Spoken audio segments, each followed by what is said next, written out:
let's talk about some athletic news. Shaun Maswanganyi has managed to break the 200-meter world record, the South African record in the Collegiate Championship. He joins us now to talk to us about this record-breaking feat. Shaun, a very good evening, and thank you so much for joining us. Good morning from Houston, Texas. Thank you for having me.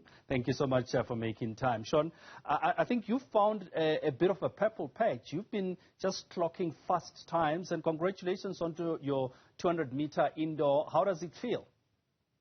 It feels great, especially considering the fact that I'm not a 200 runner indoors, especially, and we kind of use the indoor season to prepare for the outdoor season. So just me and Coach Carl have been taking a different approach into the season. And we've ran a whole lot less races than previous years before, because obviously it's the Olympic year, so we're gearing up towards Paris. And just for me to be able to break the national record, it's been amazing. It's a great feeling, and I'm looking forward to more to come. You speaking about breaking records, I mean, you clocked a fast time in the 100 meters last year, 9:91, beating the same record of your coach, Carl Lewis, and of that of Leroy Burrell. I mean, what would you credit this purple patch to? I'd say that, I've just had great support system overall, Coach Carl himself, Coach Burrell, and really I dedicated my performance to my late brother who I lost last year, 2 years ago. And, it's been hard, but they've been there in my corner and supporting me through thick and thin. And every time I step on the track, I feel like I run for a bigger purpose than just myself. I run for my family and for my support system. You've been quite passionate about, running for the badge, that is South Africa, even though you're based in Houston, Texas. How important is it for you to constantly, break these national records and just make sure that you keep the South African flag flying internationally? I mean, before anything, before I'm a UH track athlete, I'm South African, and I'm born and raised there. South Africa is the country that made me who I am today, and I can only be grateful to my nation, and that's why I always wear the green and gold with so much pride and passion. And, even when I ran the national record at the meet, I didn't realize it was the national record until, we had a team meeting, and then I realized, we're announcing everyone's records and breaking performances and so forth. Then I realized, I'm like, wait, hold a minute.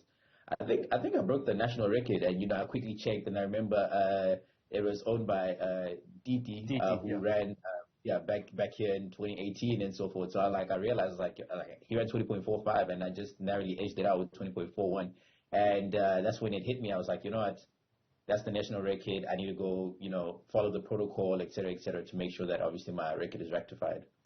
Does this augur well for your preparations for the Olympics? I mean, the countdown to the Olympics has started now. Does this sit very well in that you are on the right track, as it were, for the Paris Olympics? Oh, definitely, because a lot of coaches don't realize, but we prepared, me and my coach, we prepared differently to the collegiate season. We use these type of races to set us up for the outdoor season. A lot of athletes right now in college are running to peak now and to perform now, and my training regimen is slightly different to that, So we're still pretty much in the early stages of our training, and, we're only really aiming to run fast around June, July, August. So right now, for me to be clocking these times, after tapering back a little bit with my workouts, shows my coach that, I am ready, I am well conditioned, I am in shape, and all we just got to do is focus on staying healthy, being consistent, and, building up that confidence for outdoor season. The collegiate competitive season, I mean, it's quite competitive. I mean, how has that been for you, being part of that setup and constantly, getting those silver medals in the World University Championships?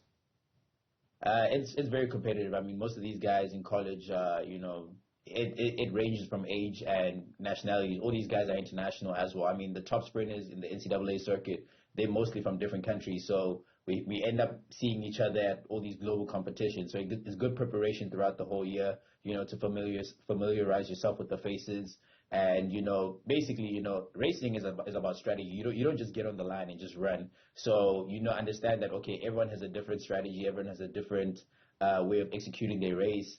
And that can actually affect your race as well. So, you think about a million things when you step on that line. And, you try to make sure that you stick to your race as much as possible, despite the other factors that may affect it. I've asked you this before, I think last year when you were back here at home. on being coached by people like Carl Lewis and Coach Burrell. I mean, what does that mean, and how does that help in that you're coached by people who know what it's like, not only to win at Olympics, but to break records? It's nothing short more than amazing. No one is better suited for a job such as coaching than someone who's done it before.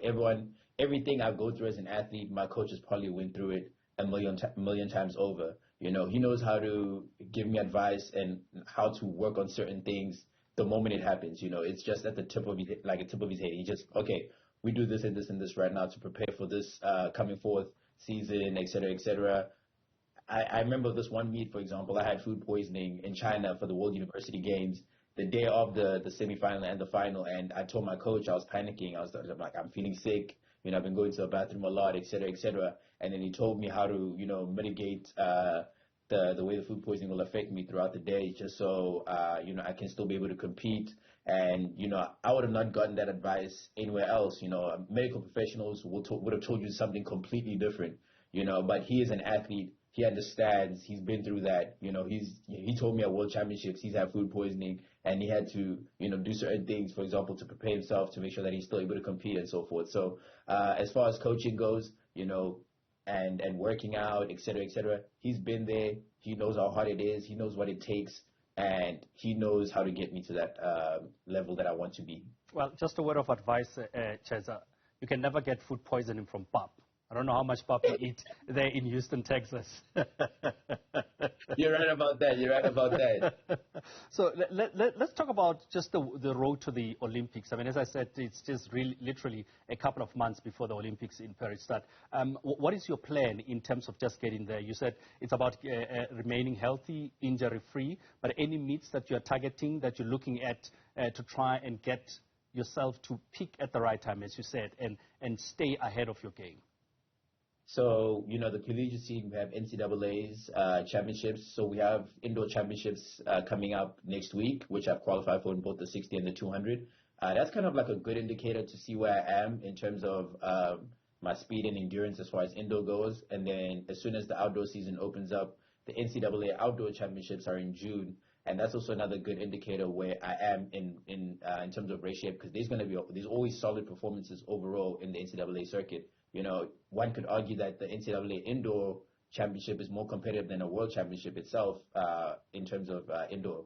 And, just to see where I am, it gives me good indicators whether or not I'll be ready to, go into Paris with a lot of confidence. If I run fast at championships such as indoors and outdoors, I know that I'm in very good shape. And I can take that momentum right through into Paris, especially because Paris is going to be around late July, early August. I'm going to end my collegiate season in June, early June, and then I can taper back. It can load back up and then have a few races in Europe just to familiarize myself with the European circuit and then attack Paris.